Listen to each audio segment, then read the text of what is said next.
dusk, the rogue trader sees a small hill crowned with an aquila, a double-headed eagle totem made from the plasteel and rockcrete components of an ancient ship. The foot of the hill provides a much less scenic view, however. The soil is stained brown from all of the flesh smeared upon it, contrasted only by the white specks of bone shards mixed into the dried-up bloody mass. Gross. Judging by the traces of blood, the Xenos attack the camp from high ground, reluctant to get close. They will see. Oh, wait, we've already been here. Indeed. They all will see. We've gone in a circle.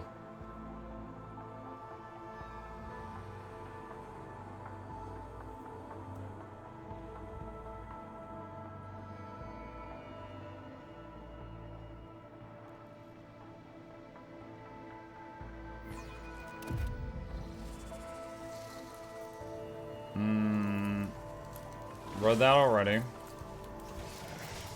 Last time I went that way, let's try crossing the tree.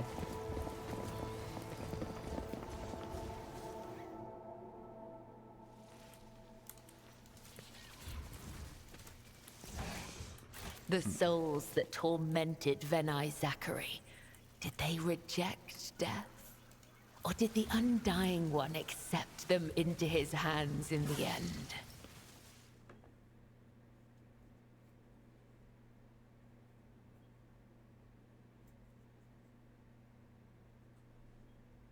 Melee attacks always have a 100% hit chance, but can be dodged or parried. Ah. Actually didn't know that, about the 100% hit chance thing. In the shade of the tallest trees in the area of this forest, the rogue trader spots mushrooms that come up as high as his waist. Strands of sponge-like tissue hang from under their pale lilac caps, almost reaching the ground.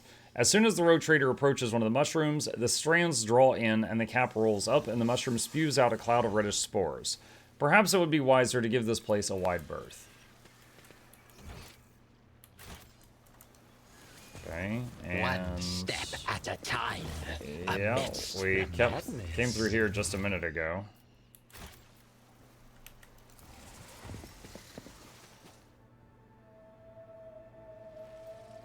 Quite a few hours pass before something worthy of notice finally shows up amid the dense forest. A pile of charred human bones lying in a shallow pit, and in front of it, like a standing stone, a broken fire cultivator with melted nozzles is stuck in the ground. Other corpses can be seen in the grass nearby, just as old and charred, but distinctly non-human. Scattered alongside those are Xenos weapons covered in dirt. Some of the weaponry appears to be in working order, so it is still possible to get some use out of it. You received a bunch of stuff.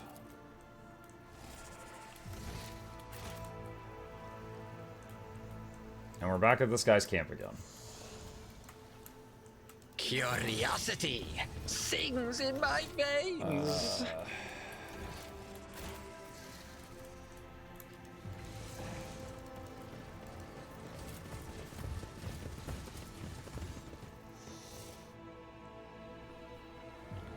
The skies break open, the heavy rain permeating even the dense canopy of the forest. Luckily, the elements relent before long. As the sun emerges once more, the forest come alive with singing birds, accompanied by the quiet sound of falling droplets.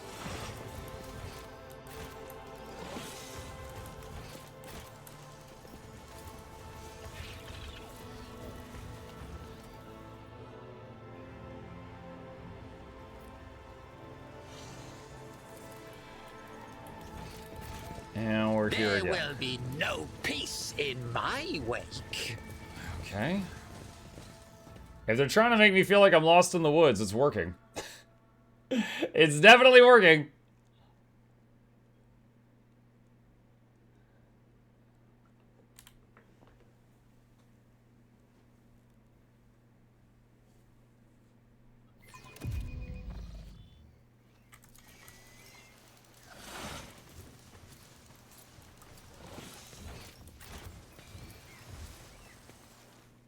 Let's go this way this time.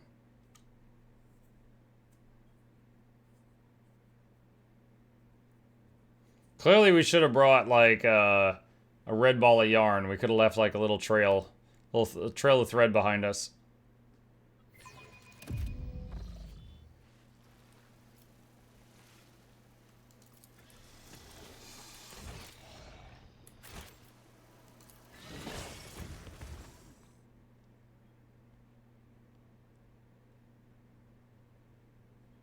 I wonder if there's a certain loading screen icon I need to click on to find the target objective, or if it is just a matter of like go through enough of these, eventually you figure it out.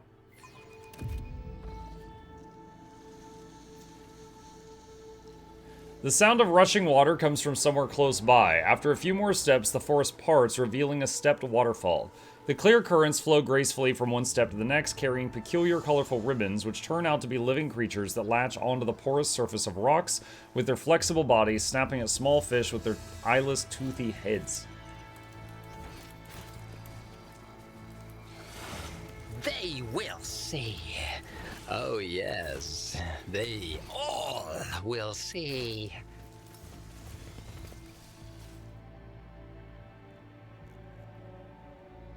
Upstream, time to get weird with it. What's up, Medicus? We saved you a weird seat.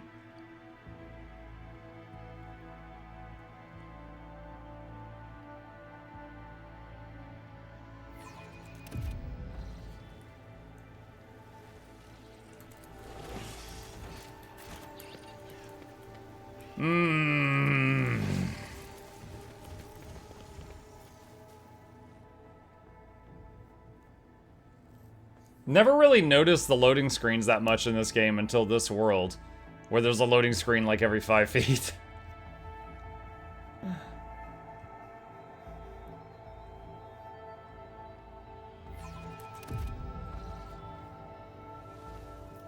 The forest is alive with the constant rustling of thick leaves and the creaking of wood. It is as if the trees themselves are walking around like lumbering, looming people. But surely it's just a trick of the eye. Plants cannot walk, can they?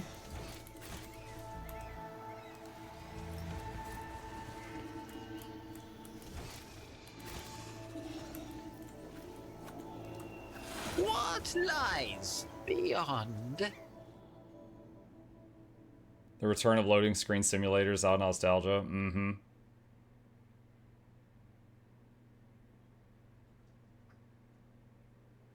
I can just buy the Wizard's Gobbler and Guild Wars 2. Here I thought I had to finish a collection.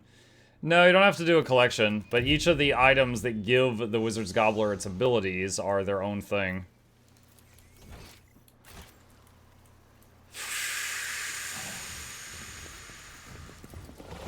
I know I've solved this before.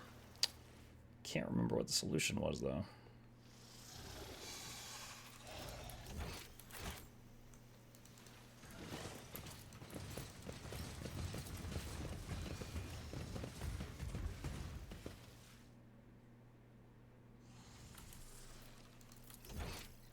Patience! My nerves are frayed!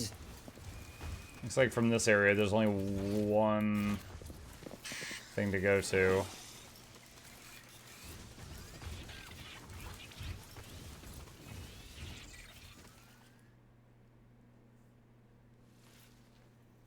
After several hours of traversing the forest, a small mountain blocks the way. Something about the pattern on the stone seems wrong. A few moments later, it becomes clear that there are cogitator parts glinting at the base of the mountain.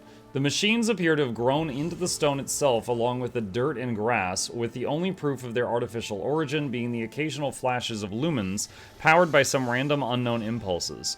A carcass is lying on a flat stone nearby, cut open and sacrificed to an unknown god.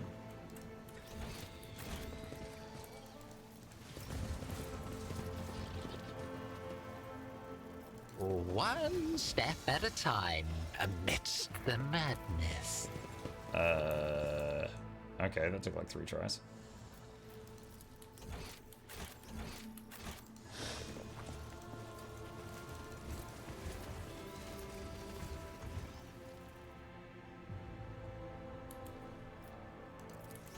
Okay, so it seems like every time I go that way, I go to a map which only has one entrance, and it takes me back here. So, don't think... So I think this way has to be the way.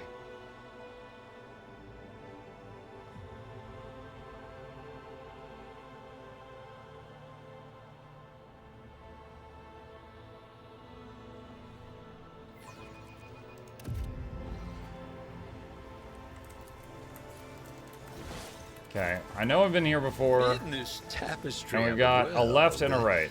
I am the rogue thread. Left here. Pretty sure I've tried both, but we'll try left this time.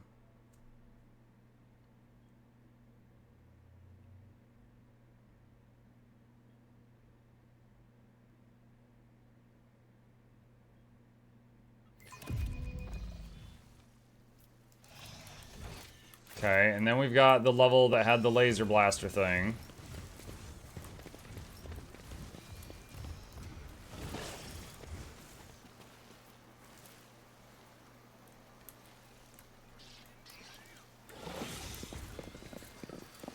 So there's a fork here, one across the water, or one across the little bridge thing, and one back that way. Okay.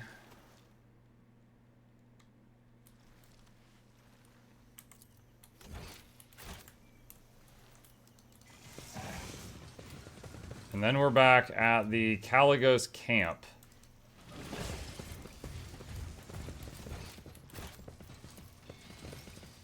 Okay, back here again.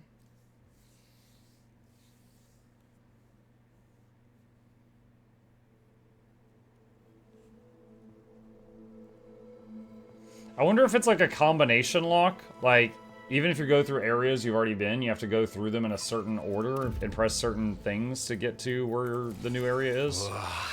There will be no peace. Alright, so just a minute ago we went there. This time we'll go across the tree bridge again.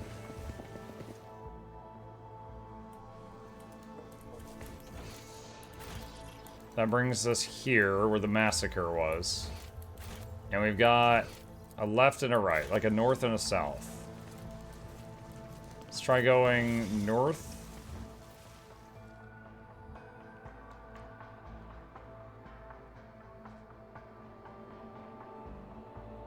So we went over the tree bridge, then we went north.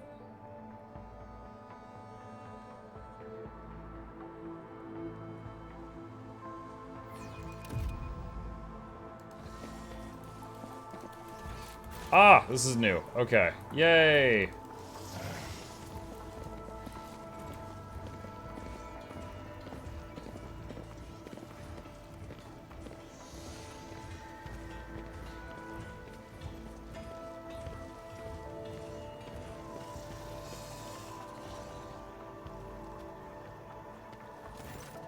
A group of lean young people surrounds you, shooting anxious glances between you, Caligos, the priest, and the gray-haired elder who has stepped forward. Unlike the rest, her skin is completely free of decoration, save for the two-headed eagle branded on her wrinkled forehead. Our meeting occurred just as Speaks with Gods foresaw. The woman's accent grates on your ears. The words sound like a fusion of High Gothic and the most vulgar tongue of the rabble. Welcome to the heart of the forest, Starborn. This ruler... Enough of your bleeding, old hag. I already told you your speech offends me so. It makes me want to cut out your tongue. Not even a court of preacher would have the patience to listen to you blather on about your stars, gods, spirits, and other nonsense. Caligos waves the woman away and turns his flinty gaze on Speaks with the Gods. I am sick and tired of aimlessly trudging through these woods, old man. I am a hunter, and without a quarry, I turn into quite the beast. Humbly covering his eyes, the priest nods slightly. Speaks with Gods is ready to conduct the ritual, Starborn. The heart of the forest is calling out to me. Let this priest serve his gods not in word, but in deed.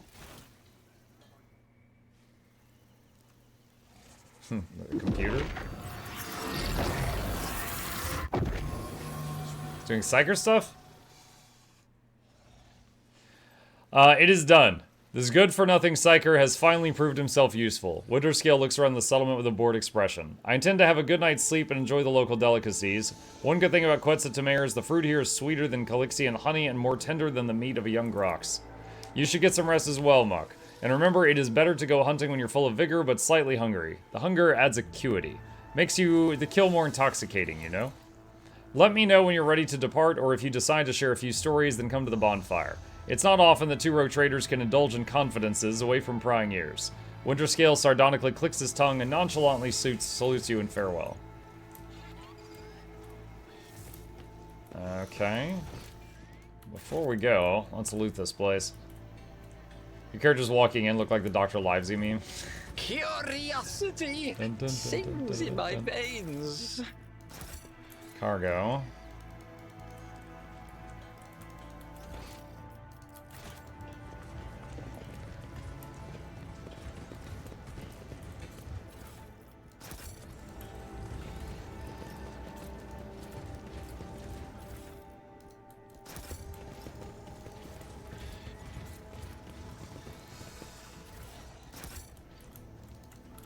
Okay, and over here there's one.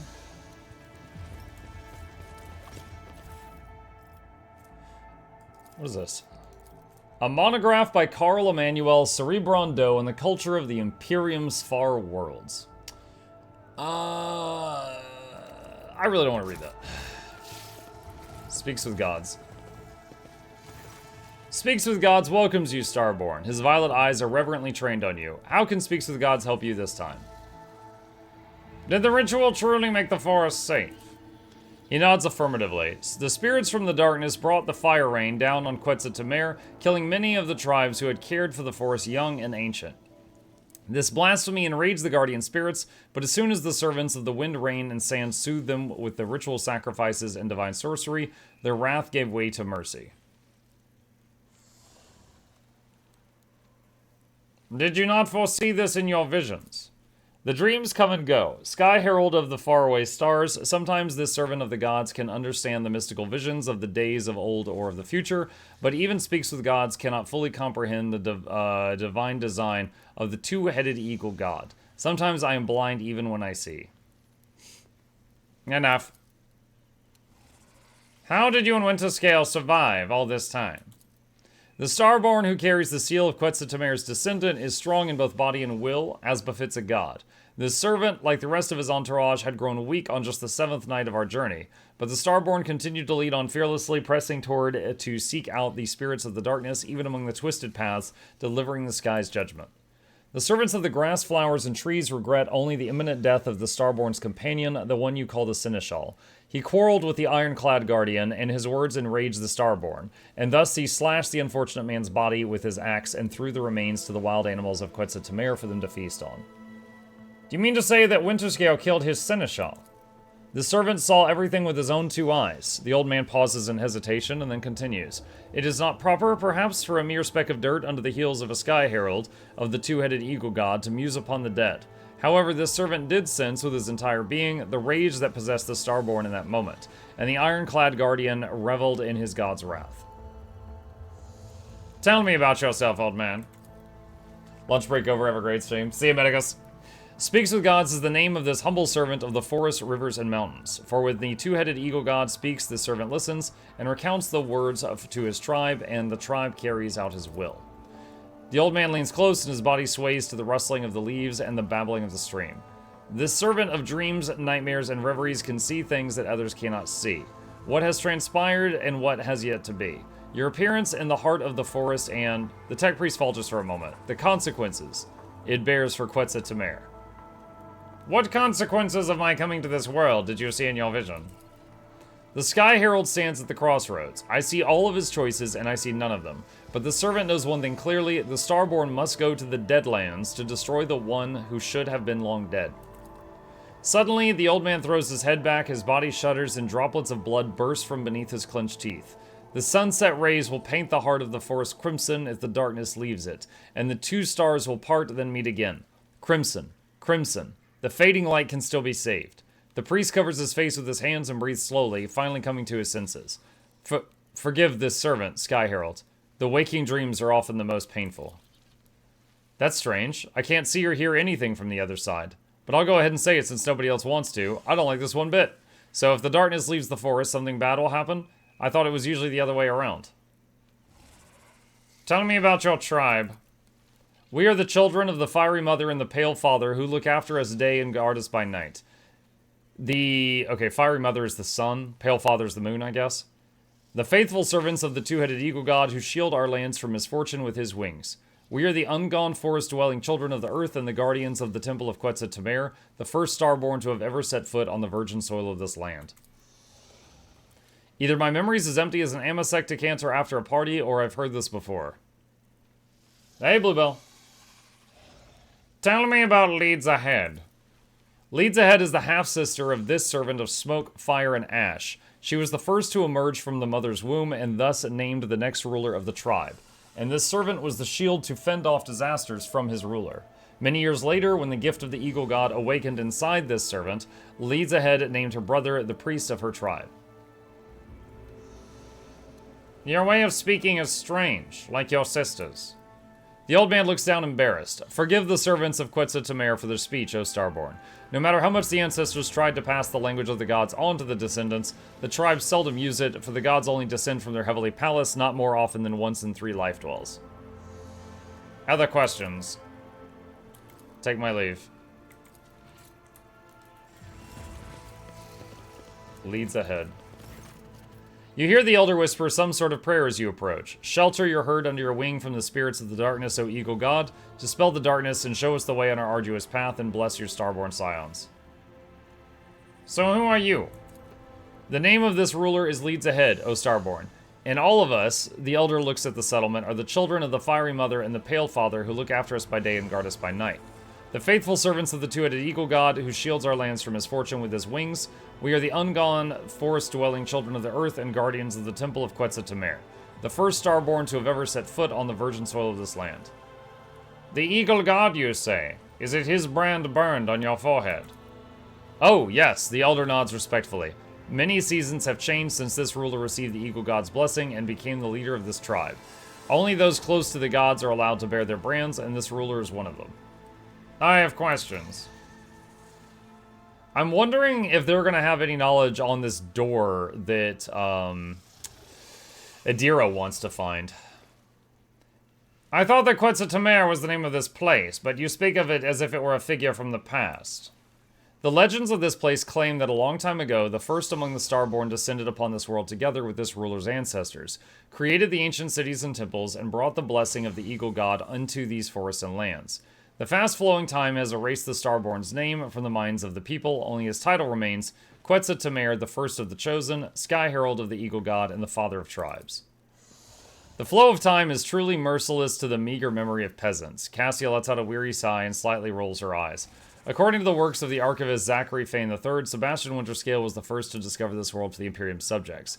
Half a century later, an ark descended to the planet's surface, the Quetzalcoatl. Oh, is the name of the ship. Tell me about Speaks with Gods. Speaks with Gods is the priest of this tribe and this ruler's half-brother. He listens to the forest and calls to the earth, wards off the punishing lashes of the skies, and speaks with the Eagle God on behalf of our tribe. Before disappearing in the wandering forest, he told this ruler to prepare for your arrival. What else did he predict? Her gaze darkens. Quetzalcoatl is enraged by the invasion of the spirits from the darkness that have called a rain of fire and metal upon this world. He demands blood, and blood shall sate the soil. No matter the path chosen by the gods who have come to right the wrong.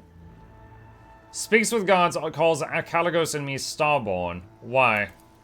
Because you're the sky heralds of the Eagle God, created by him, and the stars glow in the night sky's darkness. The ones who carry his seal and your image clad in the armor of our ancestors' most ancient prophecies. How does your tribe manage to survive in these forests? Speaks with God hears the whispers of the leaves and can commune with the tree spirits. Speaks with Gods performs soothing rituals when Quetzalcoatl needs them, just like today, and that allows this ruler and her people to tread on safe paths. In a stern, brusque manner, Ulfar asks with interest. Offerings of game? Protective amulets on the trails? After receiving an affirmative answer, he gives a firm and satisfied nod. Good. You're doing it right. Enough questions. Leave without saying anything. May the Eagle God shelter you under his wing. Okay. Patience? My nerves are frayed. Lush overgrowth. Okay. Caligos. A nice walk that, wasn't it, Muck? You may have helped us navigate the living forest clutches, but don't let it go to your head. I would have managed by myself sooner or later. He chuckles then repeats, sooner or later. I have some questions. One day you two will grow sick of all the talking, and then you too will choose shooting Xenos on a wild planet over endless intrigue. Cheerful notes ring in Caligos' voice. Fine, we have plenty of time, so be it. I will give you a private audience. If dear Corda knew how close-knit we'd become, she would be surely branded us conspirators. I hear you have decided to oppose the Lord Inquisitor and the Corda dynasty. A void kraken may eat them both for all I care. Winterscale makes a wry face and clenches his fist in anger. Acting as if their war on heresy in the Expanse is just starting? Ha! I've been living it for decades, and I don't need an inquisitorial preacher, and I certainly don't need Incendia's goodwill. Tell me about Quetzaltemer. Your inquiries are curious to be sure. Quetzaltemer is a planet with a rather dreary backstory. A long time ago, it supplied my great-grandfather with tons of succulent fruits and thousands of cargo containers filled with the special building fiber processed from local forests. The population all lived in large cities a safe distance away from the tangled paths and trees, and then the quiet life was dashed by Xenos raids. They burned down the cities and shackled our people faster than our ships could help. In the end, our governor ran away, leaving the remaining people at the beast's mercy. The people, in turn, fled the big cities that attracted the Xenos, and that is how the forests that the rabble feared became their salvation. The planet fell into decay, there was no one to populate the cities, and there was no one to extract resources. Quetzaltemer expected 3 new arcs filled with settlers to arrive from the Imperium, but in 500 years, none of them ever reached the Expanse. What kind of dog is that, and can you pet it? Cyber Mastiff, you can try, but you'll lose your hand. Yeah, it is a dog with a whole bunch of implants, and he's a very good boy, and he is trained for battle. So, yeah, there was actually someone in the story that pet it, and they didn't, like, get permission first, and it mauled their hand. How did you survive in the forest all this time? The forests of Quetzaltemer are not like the jungles of Catachan, New Blood. The only thing that could kill you here is your own stupidity or an unfortunate coincidence in the form of stray Xenos or a rare predator. Rainwater for breakfast, nutritious larvae for lunch, and fermented fruit in place of wine for supper. One could not wish for better hunting grounds. Caligos laughs and falls silent, evidently unwilling to share the details. I saw the corpse of your seneschal at the forest camp. The old man was a weakling, and that is why he's dead. That's what happens when you can no longer fulfill your duty to your master. Wharton grins in contempt, his entire being expressing his disdain for the seneschal. Awareness succeeded. Caligos carries himself with an air of indifference, but the sudden furrows on his forehead betray his regret. Many fine warriors have perished on this hunt. Raise a toast to their name when you can. I have noticed your people look utterly woebegone, while you do not have a single scratch on you. That means that my people are weaklings, and I shall change that soon. As for me, I have been of stout constitution since the day I was born. At first, Caligos shrugs his shoulders indifferently, but after looking closer at his companions, he raises his brows in surprise. It seems the rogue traders just realized the validity of your words. Let us discuss the Eldari problem. You care about them that much, New Blood? He bellows in disdain. Go ahead then. Try to convince me the vile Xeno scum deserve the mercy of Caligos Winterscale. But remember, you only get one chance to try.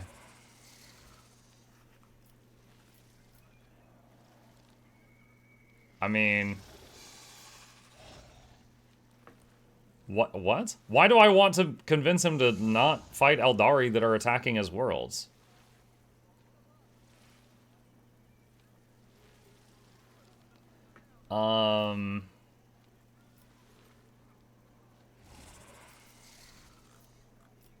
This is weird.